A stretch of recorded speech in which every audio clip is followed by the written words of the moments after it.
ให้ชื่อเรื่องมาว่าออกเหล้า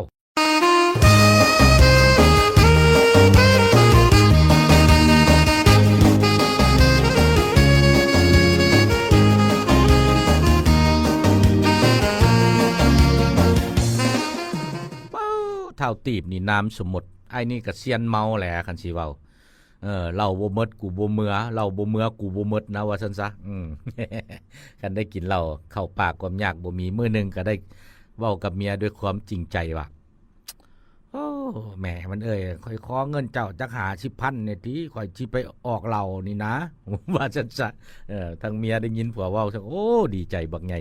พอสิได้เห็นผัวเซาเหล้าเซายาสิเป็นผู้เป็นคนตั้งใจเฮ็ดเวียกทำมาหากินดีใจแฮงบ่หลายเรื่องแล้วจกเงินในผัวบ่ว่า50แล้วเป็นแสนแล้วเว้าขึ้นว่าอ้าวคันว่าเนี่ยนั่นเจ้ากระชมควรออกแล้วคือบ้านคือเมืองเพื่อนก็ยังออกได้ยามใดก็สิเมาเลยเอ้าแสนนึงซะดีใจแฮงได้ยินว่าผัวสิออกเหล้าว่าจังได๋ได้ยินว่าผัวสิออกเหล้าเมียก็ดีใจแฮงมอบเงินให้เฉลยแล้วบ่ว่า50เป็นแสนหลังจากนั้นผัวก็เดินทางไป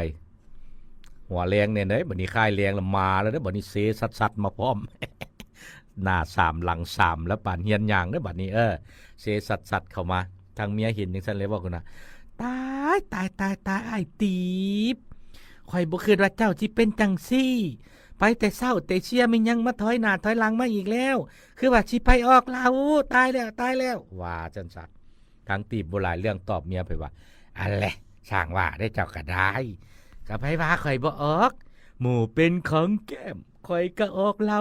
3แป๊บพุ่นน่ะเมาเด้นี่อย่ากวนเด้มื้อนี้เมาเด้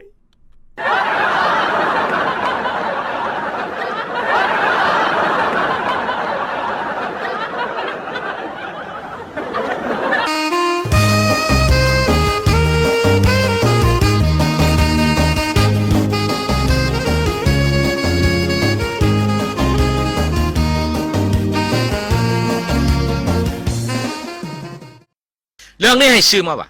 อาชีพหยัง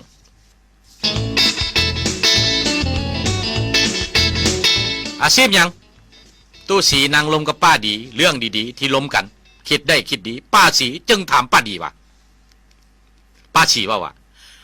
อันดีอันลูกเขยโตฮันอันมันเฮ็ดหยังอันคือว่าอันออกบ้านแต่เช้าค่ำจึงฮอดเหือนสนใจแล้วป้านี่ก็ได้ทางป้าดีเลยว่าคุณว่ามันก็ไปชั้นแล้วอันน่ะมันก็เป็นหมอตัวป้าสีได้ยินนั่นแล้วว่าคุณว่าดีเลยเนาะยามเจ็บเป็นกระเบื้องไทเฮือนไทสารมันเป็นหมออยู่150เตียงวะหรือว่าโมโหชดป้าดีก็เลยตอบเป็นว่าบอกมันประจำอยู่ตลาดเช่านะต้นหนาไปชนีป้าสีเข้าใจแนวหนึ่งเลยตอบไปว่ามันเป็นแพทย์ประจำช้อปปิ้งมอลล์วะป้าดีเลยว่าขึ้นว่าอาชีพช้อปปิ้งมอลล์ยังมันเป็นหมอดูอยู่ต้นกกช้ำชา